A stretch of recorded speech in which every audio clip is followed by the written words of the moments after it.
세상에 떠도는 기묘한 괴담들. 첫 번째 이야기, 경기도 광주시 곤지암 폐병원에서 실제로 겪었던 실화괴담. 원래는 심령 스팟을 정말 싫어하는 애였는데 그때 왜 같이 갔는지 나도 자세히는 몰라. 하여튼 갔던 곳이 폐병원인데 곤지암 정신병원은 아니야. 아무튼 혼쭐 났던 친구를 A라고 할게. A가 폐병원을 하나 찾아냈는데 가입된 카페에서도 그곳은 가지 말라고 말렸대. 그래서 조금은 겁이 났는지 안군에게 같이 가자고 했어. 하지만 안군은 영가들도 자신들의 안식처에서 편안하게 쉬어야 하는데 산 사람이 가면 영가들이 쉬질 못한다고 정말 가기 싫다고 했는데도 A가 협박이라도 하듯 치사하게 그럼 나 혼자 간다. 그리고 만일 내 몸에 무슨 일 생기면 뒷일 부탁해.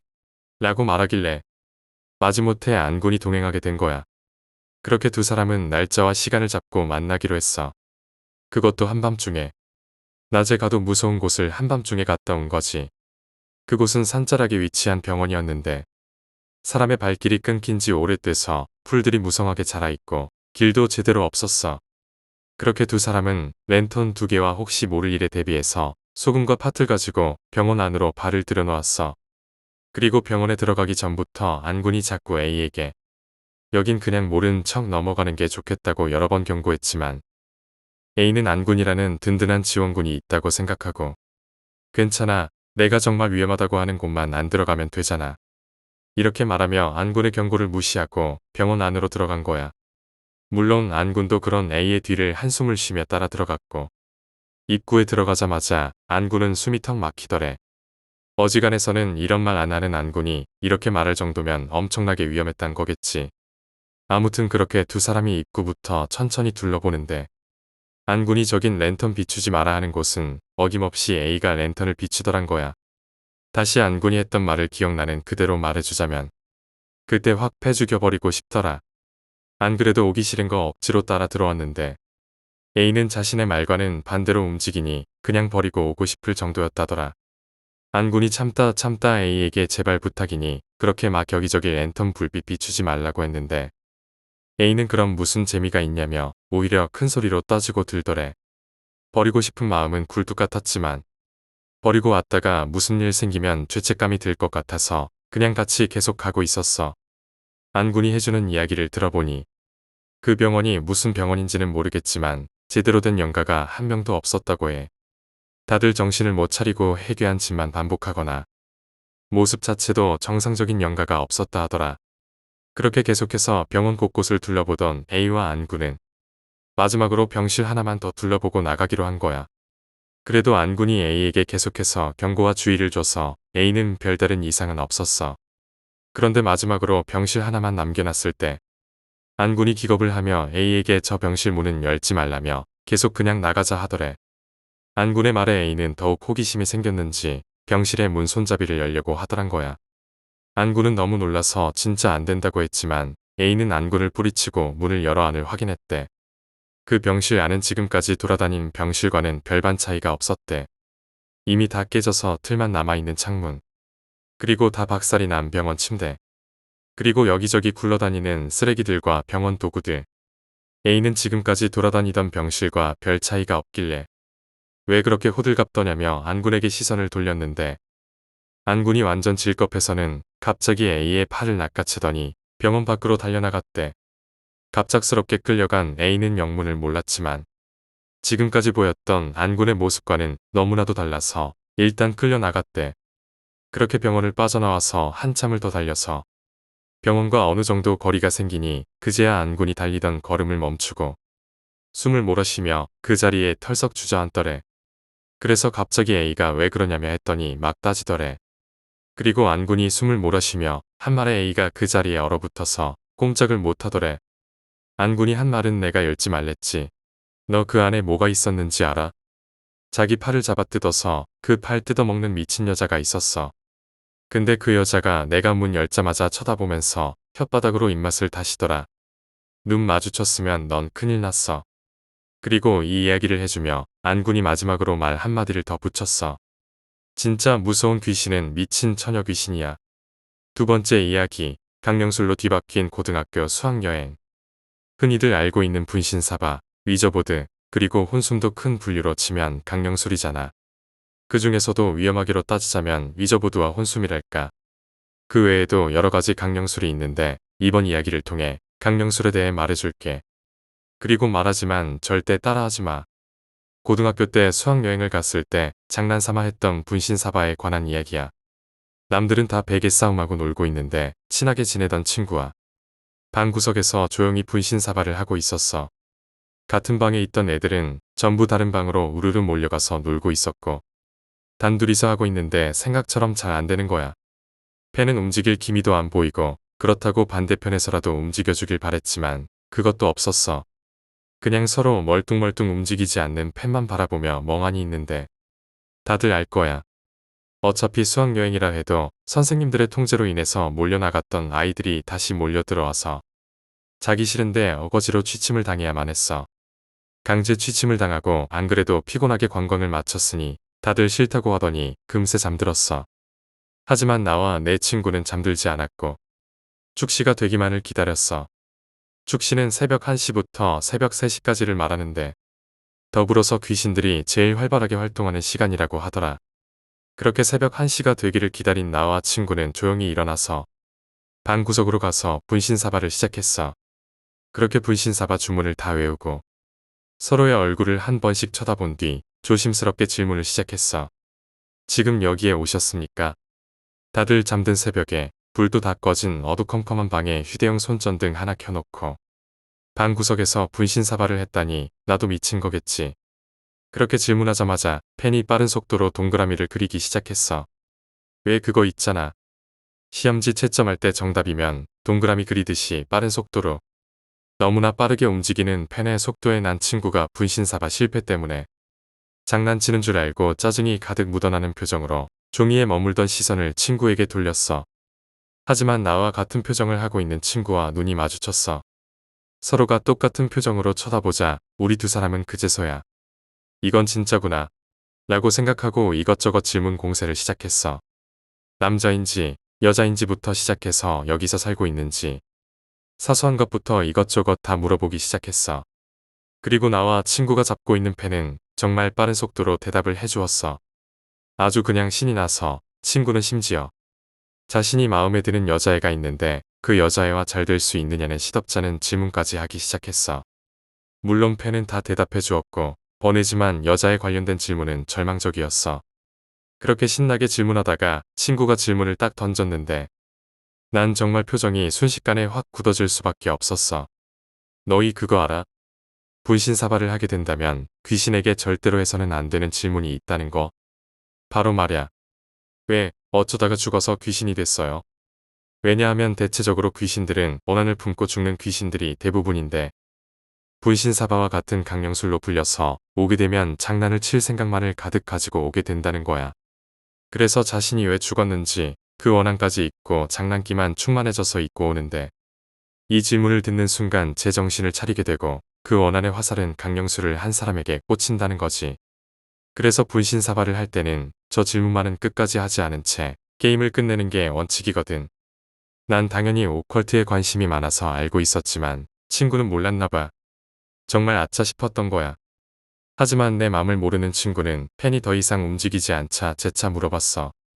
왜 죽어서 귀신이 되었냐며. 뭣도 모르는 친구놈의 말에 나는 황급하게 분신사바를 종료하려고 천부경을 외우는데 친구의 질문에 갑자기 가만히 있던 펜이 빠른 속도로 글자를 왔다 갔다 하기 시작했어. 그리고 완성된 단어는 소용없어.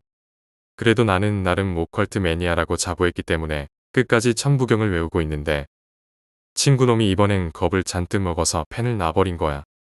강령술의 특징은 귀신 허락 없이 멋대로 끝내게 되면 화를 입거든. 너무 무서웠던 나는 안절부절 못하고 있고 친구는 그저 덜덜 떨고만 있었어. 일단 나는 사용했던 종이를 들고 화장실로 들어가 몰래 숨겨두었던 라이터로 종이를 태워 쟤를 하수구로 흘려보냈어. 다행히 덜덜 떨며 보냈던 밤은 아무 일도 없었어.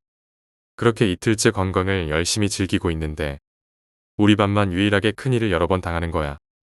산을 타다가 갑자기 발이 미끄러져 굴러 떨어질 뻔한 학생이 생기거나 계곡에서 잘 서 있다가 갑자기 휘청거리며 물에 빠질 뻔한 학생이 나오거나 잘 달리던 버스 앞으로 갑자기 승용차 한 대가 끼어들기를 해서 사고가 날 뻔한 일이 생기고 우리 반에서만 유독 사고가 나는 거야.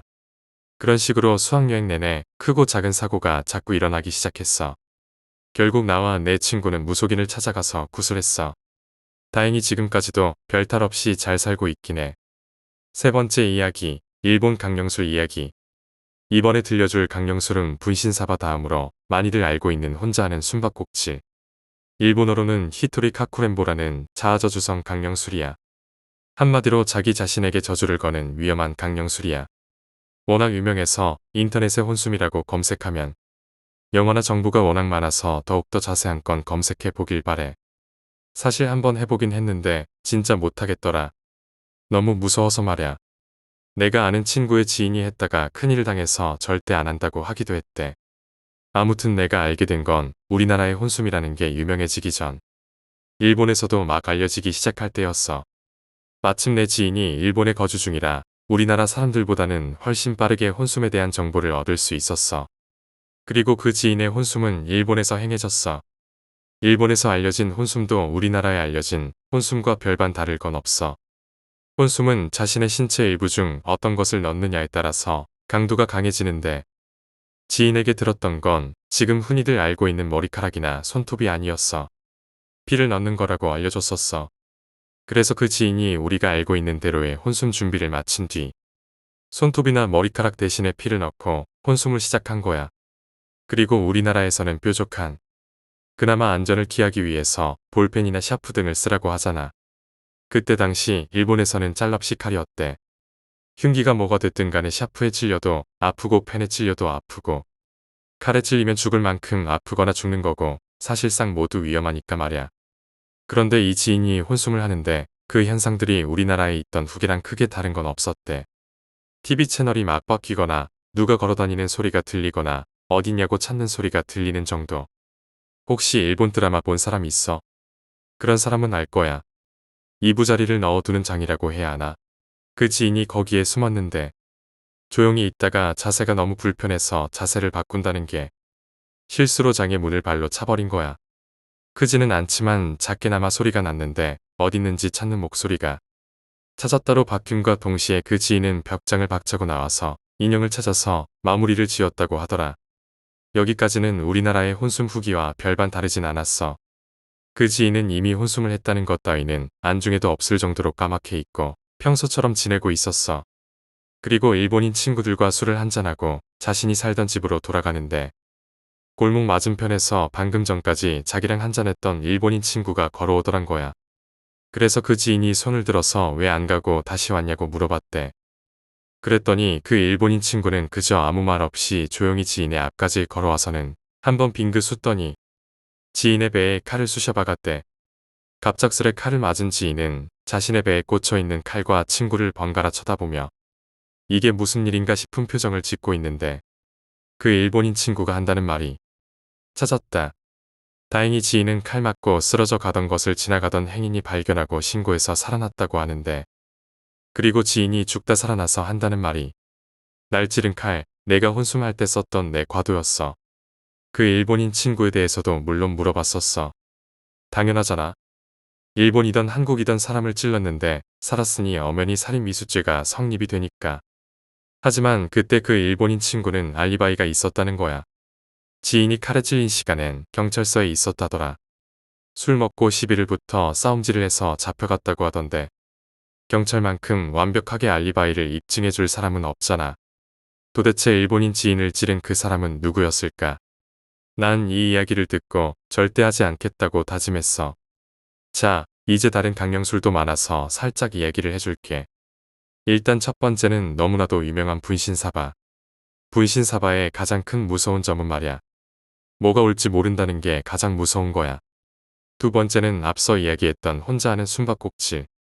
이 혼숨은 다른 강령술과는 달리 명제가 확실하게 잡혀있는 강령술이기 때문에 더욱 조심해야 해.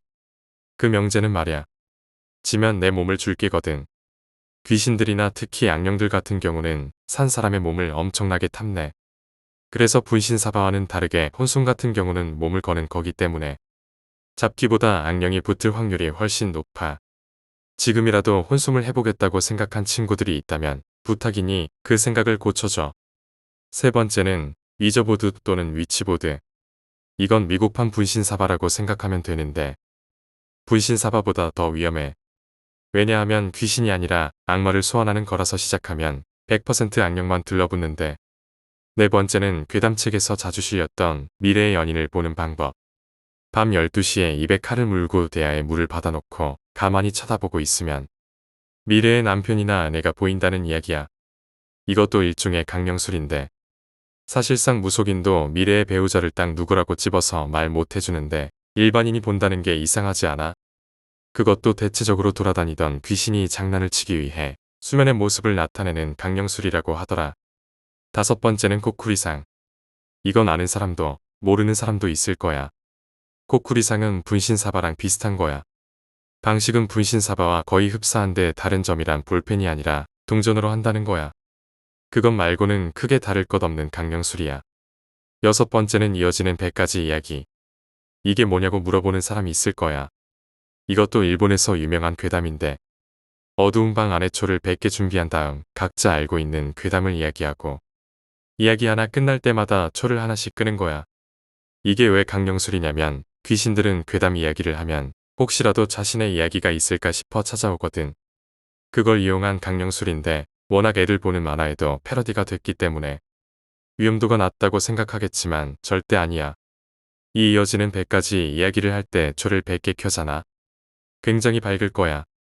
이런 촛불 같은 어슴푸레한 조명을 귀신들이 참 좋아하거든.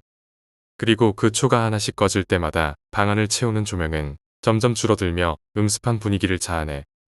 귀신들이 좋아하는 분위기를 연출해가며 이야기로 귀신들을 불러 모으게 된다는 거야. 괴담이 귀신을 부르는 주문 아닌 주문이 되는 거지. 그렇게 100편의 이야기가 진행되며 자신의 괴담을 들은 귀신들은 만족하며 돌아가는데 자신과 관련된 괴담을 듣지 못한 귀신은 오히려 화가 나서 그곳에 모였던 사람들에게 화를 푼다고 하더라. 그게 어떤 형태로 나타나는진 모르지만 말야. 강령술 중에서 위험하지 않은 강령술은 없어. 물론 잘 넘어갔다면 굉장히 운이 좋은 거겠지. 어찌됐건 산 사람도 누가 일로 와서 왔다가 가라 하면 기분 좋을 사람 없잖아. 네 번째 이야기, 대학 시절 고시원에서의 미스터리 사건. 난 성격이 좋은 편도 아닌데 이상하게 인복이 많은 사람이라서 나쁜 성격에 비해 친구가 굉장히 많았어. 지금 하는 이야기는 진정한 친구를 사귀기 어렵다는 대학에서 중고등학교 친구 못지않은 친분을 자랑하는 내 친구 쥐의 이야기야. 쥐를 비롯한 내 친구들 무리는 대학 입학하자마자부터 친한 사이는 아니었는데 1학년을 마칠 무렵 서로서로 가장 친한 친구라고 할 수 있을 만큼 급속도로 가까워졌어. 그리고 그중 이 이야기의 주인공인 쥐는 강력한 입담과 장난기, 뛰어난 언변으로 항상 우리 사이에서 분위기 메이커였고 그 동시에 분위기 브레이커였어. 내 친구들 대부분이 말수가 많은 편이 아니었지만 쥐는 유난히 시끄럽다고 할 정도로 말도 많았고 재미도 있는 친구였어. 우리는 대학교 1학년 때 서로의 고향에 놀러가기도 했고 시골에서 유명한 폐가를 찾아가 탐험하기도 했어. 하지만 우리 모두 담력이 무척 센 사람은 아니라서 사실 폐가 탐험은 거의 미수에 그쳤어. 지금 생각하면 하나의 이야기거리 정도지만 만약 다시 그 폐가로 보낸다고 하더라도 그 어두운 밤 주변 100m의 사람도 살지 않는 그런 곳은 다시 탐험하고 싶지 않을 거야. 여느 대학교 초년생이 그렇듯 재미있고 신나는 학교 생활을 보낸 우리. 2학년에 올라갈 무렵 하나둘씩 입대하기 시작했어. 난 그 중에서 가장 먼저 입대했기 때문에 휴가 때마다 친구들에게 군대 이야기를 들려주곤 했어. 그리고 곧이어 일찍 입대하길 원한 내 친구들은 거의 나와 6개월 차이를 두지 않고 입대했어.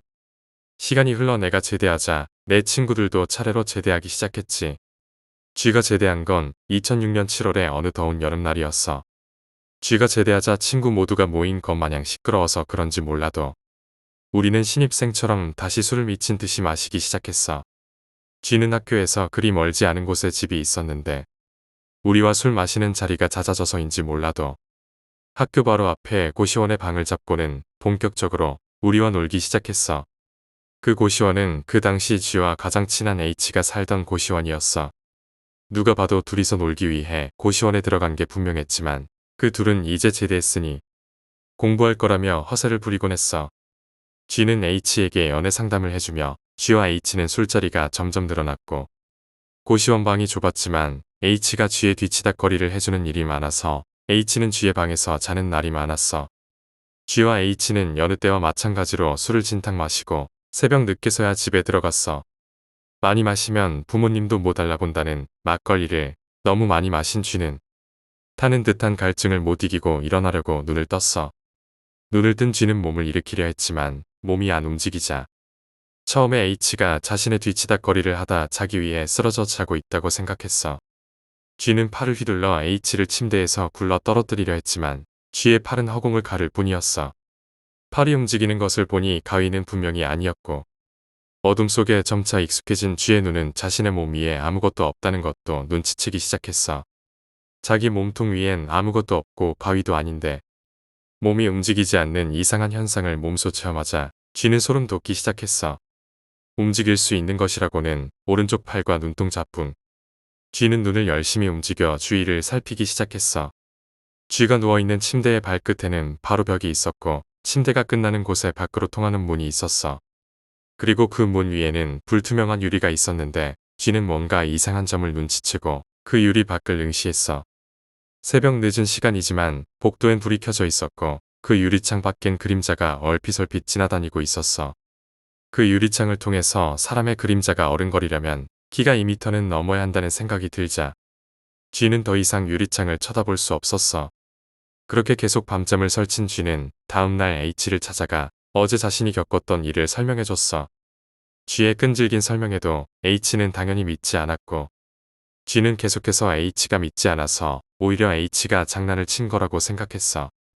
H의 키가 190이었는데 그 상태에서 팔을 휘두르면 유리창 너머로 그림자를 만들어낼 수 있다고 믿었거든. 결국 서로 믿지 못하는 G와 H는 실험을 해보았고 H가 팔을 휘둘렀지만 G는 어젯밤과 같은 그림자는 볼 수 없었어. 뭔가 오싹함을 느낀 G가 H에게 같이 자자며 부탁했지만 고시원 방이 좁아서 H는 단호하게 그 부탁을 거절했어. 하지만 다행히 G에게 별일은 당분간 생기지 않았고 G와 H는 그 사건을 잊어가고 있었어. 그러던 어느 날 G와 H는 오랜만에 같이 술을 마셨고 그날과 마찬가지로 새벽 늦게 방으로 들어갔어. 술에 취해 세상 모르고 자던 G는 입에 알 수 없는 이물감이 느껴져 잠에서 깼는데 한 여자가 자신의 귀에 대고 먹어봐라고 속삭이는 소리가 들렸어. 불투명한 유리로 복도등에 빛이 새어 들어와서 G는 금방 어둠에 익숙해졌고 G의 눈앞에는 어떤 여자의 입과 머리카락이 보였어. 그리고는 오른손으로 자신의 머리카락을 뽑아 G의 입에 밀어넣고 있었는데 얼마 남지 않은 머리카락 아래로 보이는 입은 머리카락 너머로까지 찢어지게 웃고 있었다고 해. 다음 날 일어난 G는 자신의 입속에서 여자 머리카락을 몇 가닥 발견했고 그리고 난 뒤 다행인지 불행인지 그런 악몽이나 무서운 경험을 겪지는 않았다고 해. 5번째 이야기, 습기 가득한 작업실의 미스터리. 고등학교 시절 나는 공부에 집중하는 대신 많은 동아리에 가입해서 하루가 24시간인 것이 모자랄 정도로 동아리 활동에 매여 살았어. 그중 가장 많은 시간을 빼앗긴 동아리는 방송부였는데 시간을 많이 투자한 만큼 많은 추억이 있었어. 이 이야기도 내 방송부 안의 선배인 A의 이야기야. A가 방송부에서 맡은 직책은 DJ. 주로 하는 일은 엔지니어와 별반 다르지 않았지만 가끔 음악을 틀거나 축전 때 선곡하는 일을 겸했어. 난 A의 직속 후배로 내가 딱히 선곡에 뛰어난 능력을 지닌 것도 아니고 아나운서를 할 외모의 소유자도 아니며 카메라도 잘 다루지 못했어. 특기어 외모가 떨어지는 친구 중 가위바위보를 제일 잘했기 때문이었어. 하지만 A는 아니었어.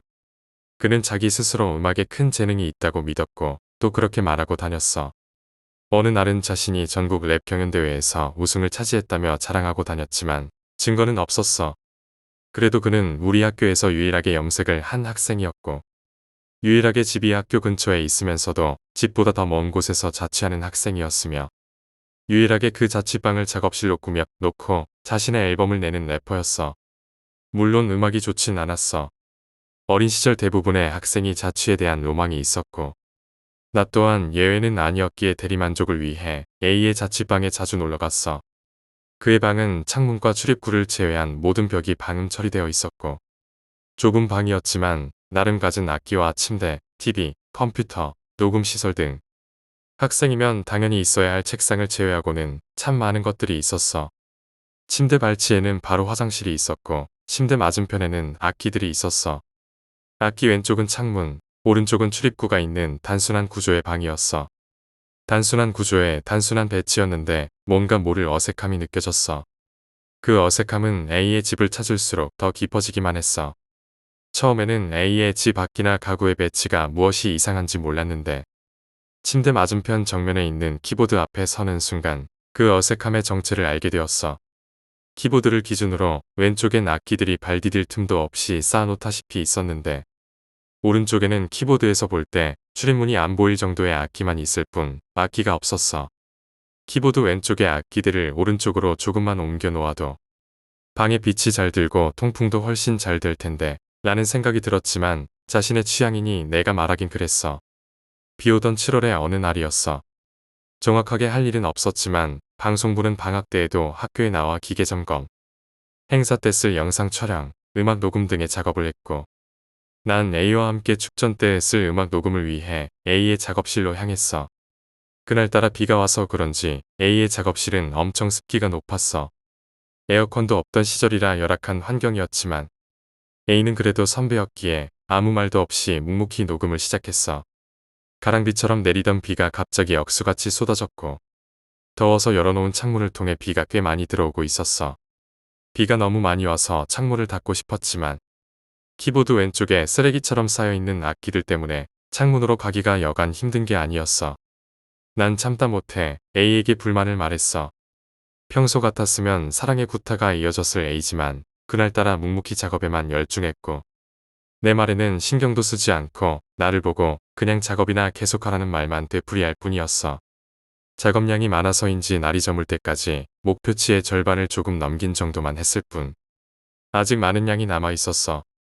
바로 다음 주가 보충 수업 기간이라 될 수 있으면 이번 주 안에 끝내고 싶은 마음이 있는 것은 알고 있었지만 아직 보충 수업까지는 5일 정도 남아 있었고 그 사이에 작업을 완성하면 될 일이니 시간이 늦었으니 오늘은 여기까지 하고 집으로 가겠다며 A에게 말했지만 A는 자신이 내일부터 랩 경연대회에 나가야 하니 오늘 내로 작업을 끝내야 된다고 했어. 울며 겨자 먹기로 작업을 계속하다가 밤 10시쯤 되었을 때 A는 녹음하다가도 계속 신경질적으로 화장실을 돌아봤고 불안한 표정을 보이는 듯 하다가 급기야 자신은 상태 조절을 위해 집에 가서 자야 하니 나더러 밤새서라도 작업을 끝내놓고 오늘은 여기서 자고 내일 집으로 가라고 했어. 부모님께서 항상 자유분방하게 날 키워오셨기 때문에 외박하는 것은 별 문제가 되지 않았지만 A가 왜 자신의 작업실을 놔두고 자신의 집으로 가서 잠을 잔다고 말하는지 도저히 이해할 수 없었어. 하지만 그 당시에는 눈엣 가시 같은 A가 없으면 더 편하게 작업을 할 수 있을 것이고 자취생활이란 건 나의 로망이었기 때문에 흔쾌히 혼자서 작업을 끝내겠다고 했어. 새벽 1시쯤 되었을 때 난 원래 밤에 잠이 많아서 새벽을 넘긴 작업은 도저히 무리였어. 오늘은 여기까지 접고 아침 일찍 일어나 작업을 계속하기 위해 침대에 누웠어. 막상 혼자 잠을 자려고 하니 초등학교 때 동생인 척하는 귀신 생각도 나고 친구가 들려준 귀신 이야기도 생각이 나서 쉽사리 잠들 수 없었어. 난 무서운 생각에 화장실이 가고 싶어졌고 화장실로 향했어. 화장실은 깨끗하다기보다는 마치 아무도 안 쓴 것 같다는 생각이 들 정도로 정돈되어 있었지만 왠지 모를 삭막함이 느껴졌어.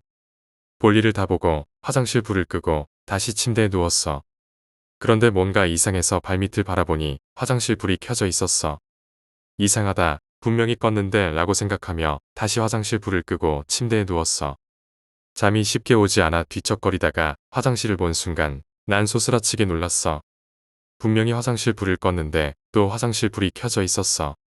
볼일을 보고 화장실 불을 끄는 건 잊을 수 있다고 하더라도 분명히 화장실 불을 끄기 위해 한 번 일어났다가 다시 누웠는데 다시 화장실 불이 켜져 있을 수는 없는 일이었기 때문이야. 조심스럽게 화장실 등 스위치로 다가가 불을 끄고 자리에 누웠어. 이번엔 도대체 무엇 때문인지 알기 위해 화장실을 계속 응시했어. 화장실 불은 꺼진 채로 그대로 있었는데 헛것을 본 건가 싶은 그 순간 믿고 싶지 않은 일이 눈앞에서 일어났어. 처음엔 불이 꺼져 있었는데 조금씩 아주 조금씩 화장실 문틈 사이로 붉은 빛이 새어나오고 있었어. 화장실 불과 같은 백열등이라면 한 번에 밝은 빛을 비추어야 정상인데 처음에는 약한 빛이었다가 조금씩 밝아지는 것이었어. 떨리는 손으로 화장실 문을 열었을 땐 그곳은 다시 그냥 불이 켜진 화장실이었어. 무서웠지만 너무 궁금해서 화장실 문을 열어놓은 채로 화장실 불을 껐어. 그리고 침대에 누워서 화장실 백열등을 주시했어. 처음엔 백열등이 꺼진 것으로 보였어. 그러다가 점점 백열등이 밝아졌어. 밝아졌다기보단 가려진 백열등이 장막을 뚫고 나오는 느낌이었어. 자세히 보니 백열등을 감싸고 있던 머리카락이 조금씩 백열등 밖으로 밀려나가고 있었어. 너무 놀라서 아무 행동도 못하고 있었는데 갑자기 전자 키보드가 켜지더니 차례로 전자기기들이 하나씩 켜지기 시작했어. 너무 무서운 나머지 난 그 방을 그냥 뛰쳐나오고 말았어. 다음 날 대회 때문인지 A는 나오지 않았고 한동안 A를 보지 못해서인지 난 그 일에 대해 서서히 잊어갔어. 그리고 A는 한동안 동아리에 나오지 않았고 다음 해에 A가 고3을 마칠 무렵 음악을 그만두고 직업훈련반으로 갔다는 소문만 들을 수 있었어. 그가 왜 음악을 포기했는지 아직 모른다. 그 방의 괴상한 일들과 무슨 연관이 있는지도 아직은 모른다. 다만 학교에서 밀어줄 정도로 유능하다고 판단되는 사람이 왜 한순간 진로를 바꿨는지 아직 모를 일이다. 6번째 이야기, 동해 절벽에서 만난 하얀 소복 귀신. 난 군대에 가기 전 공포, 휴가 체험과 관련된 모든 것을 정말 좋아했어. 정말 활발하게 카페 활동을 했었지만 군대 생활이 힘든 탓인지 제대하고 나서는 카페 활동을 잘하지 못했고 나름 규모가 컸음에도 불구하고 알 수 없는 이유로 사라지고 말았어. 이 이야기는 내가 군대 가기 전 공포 카페에서 실제로 일어났던 일이야. 그 카페의 주된 활동은 무서운 이야기를 올리고 강령술 후기를 나누는 것이었지만 가끔은 정모를 통해 우리나라의 무서운 장소, 폐가 등을 체험하곤 했어. 1년의 횟수가 많진 않아도 폐가나 흉가, 귀신이 잘 나오는 장소 등을 찾아 정모를 하곤 했어.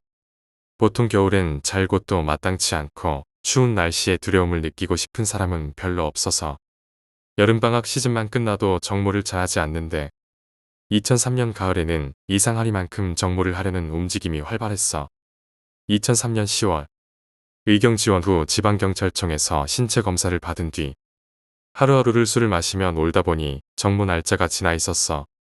카페에 접속해보니 분위기가 심상치 않기도 했고 종종 정모에 대해 물어보는 사람이 있었지만 대부분의 사람은 대답하기를 꺼렸어. 그래도 군대 가기 전에 개념이 없던 나는 궁금증을 참지 못하고 정모에서 무슨 일이 있었는지 물어보려는 글을 게시했어. 그 글을 올린 지 얼마 되지 않아 카페에서 친한 형이 대화를 걸어왔어. 일단 글 지워. 그 일에 대해서는 형이 설명해 줄게. 사실 날씨도 춥고 해서 정모 장소가 쉽게 잡히지 않았던 건 너도 잘 알 거야.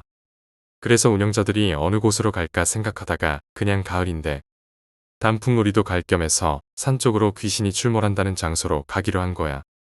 강원도 어떤 나무에 귀신이 자주 출몰한다고 해서 그곳으로 가기로 한 거야. 그런데 그곳이 사실 그렇게 많이 유명한 곳은 아니었기 때문에 다들 설마 귀신이 나오겠냐는 마음을 갖고 그냥 놀러가는 셈 정모를 하기로 했어. 도착 후 근처 숙소에 짐을 풀고 그 귀신이 나온다는 나무를 찾아서 갔어. 그런데 그 나무가 있는 곳이 산이라기엔 좀 낮은 곳이었어. 뭐랄까? 절벽 위에 있다고 해야 하나? 그런데 그 절벽에서 한 걸음만 더 나가면 바다였어. 절벽이 많이 높지는 않아서 그 산으로 올라가기 전 평지에서도 그 나무가 잘 보였어. 그런데 그 나무가 있는 해안선이 동해에서는 잘 볼 수 없는 약간의 초승달형의 해안선이어서 우리가 그 나무를 바라보는 지점과 나무 사이에는 바다가 있었기 때문에 우린 해안선을 따라 돌아서 그 나무로 가기로 했어. 그런데 우리가 나무로 갈 경로에 대해 이야기하고 그쪽으로 출발하려고 하는데 시영이 나무를 발견한 자리에서 꼼짝도 않고 나무를 바라보고 있는 거야. 정말 멍한 눈으로 그 나무를 계속 쳐다보고 있길래 우린 뭔가 이상한 것을 눈치채고 시영을 계속 불렀어. 그런데 그 형이 불러도 대답도 없고 잡고 흔들어도 계속 그 나무만 쳐다보더라. 우린 약간 무서운 생각이 들어서 그 형이 정신 차릴 때까지 마구 때렸는데 시영이 정말 세게 맞더니 퍼뜩 정신을 차리는 거야.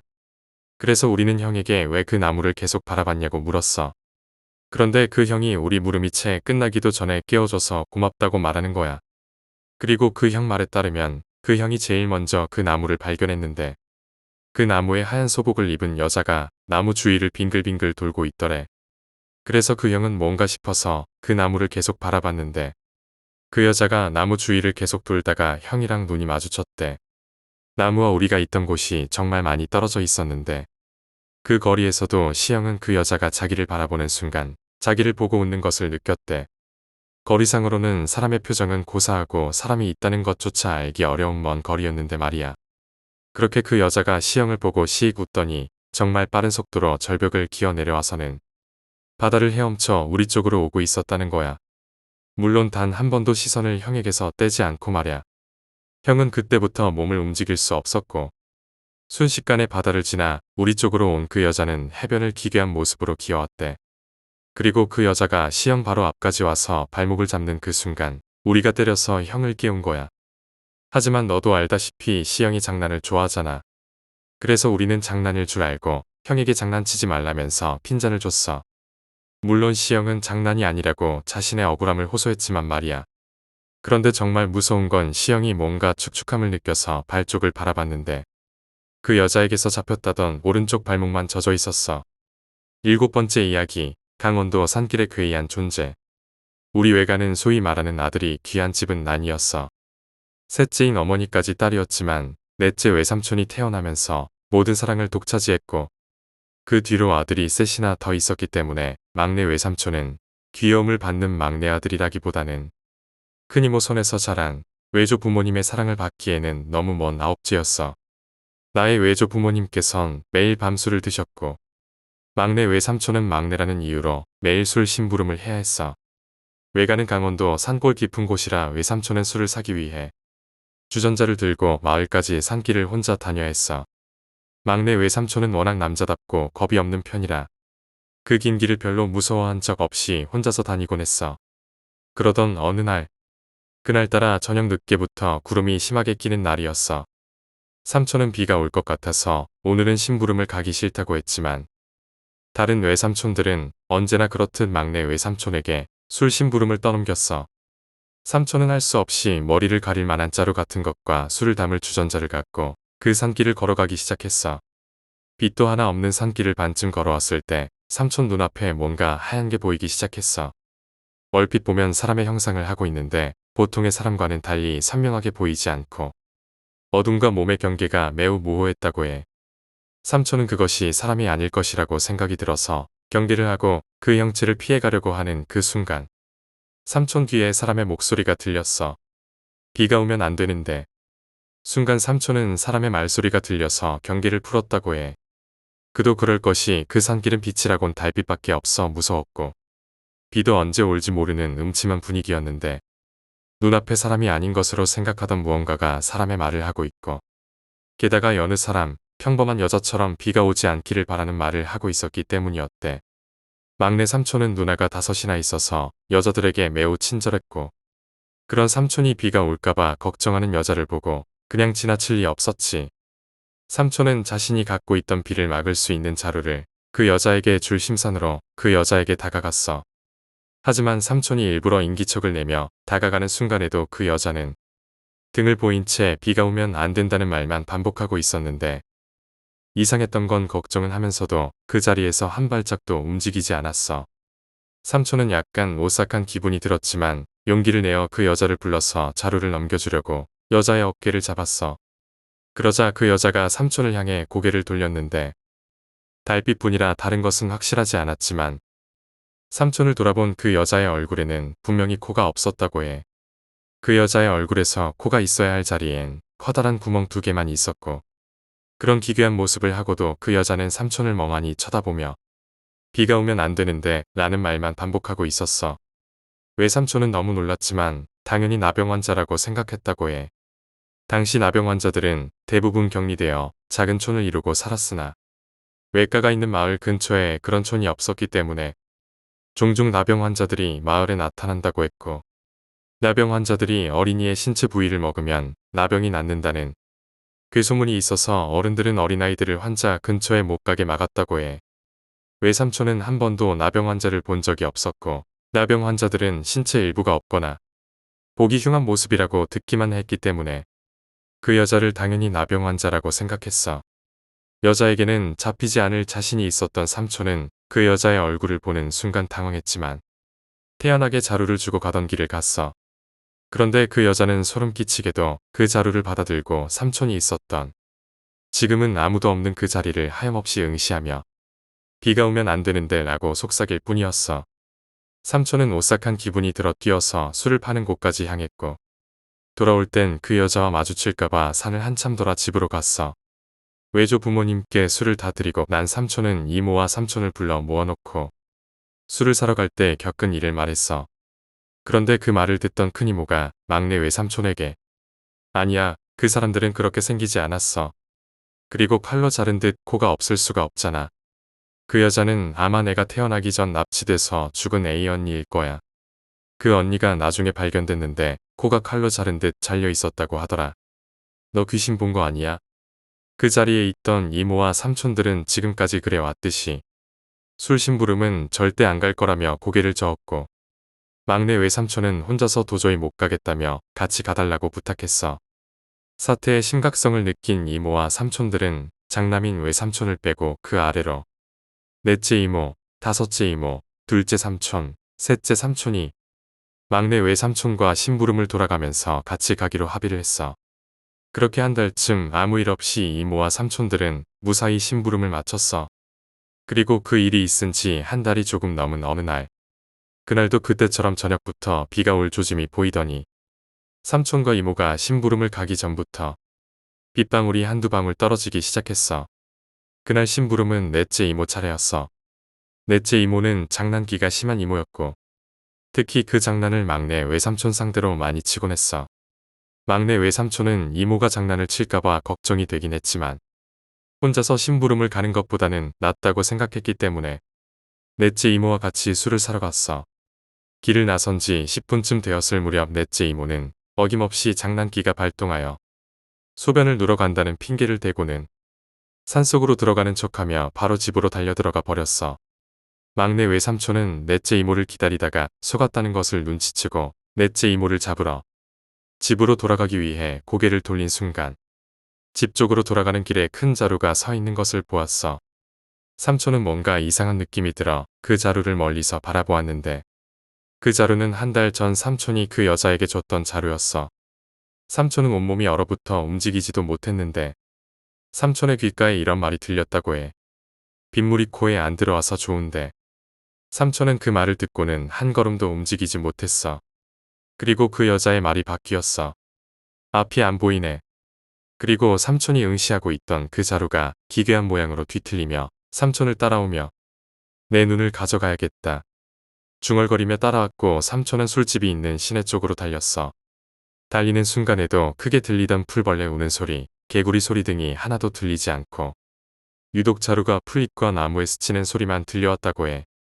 삼촌은 시내에 도착하자마자 술집에서 술을 받아 그대로 다 마시고 그냥 길바닥에서 자다가 다음날 아침에 집으로 돌아갔어. 거지 같은 꼴을 하고 온 막내 삼촌을 본 이모와 삼촌들은 그날 이후로 그 산길로 절대 혼자 다니지 않았고 아무도 그 여자를 다시 볼 수는 없었다고 해.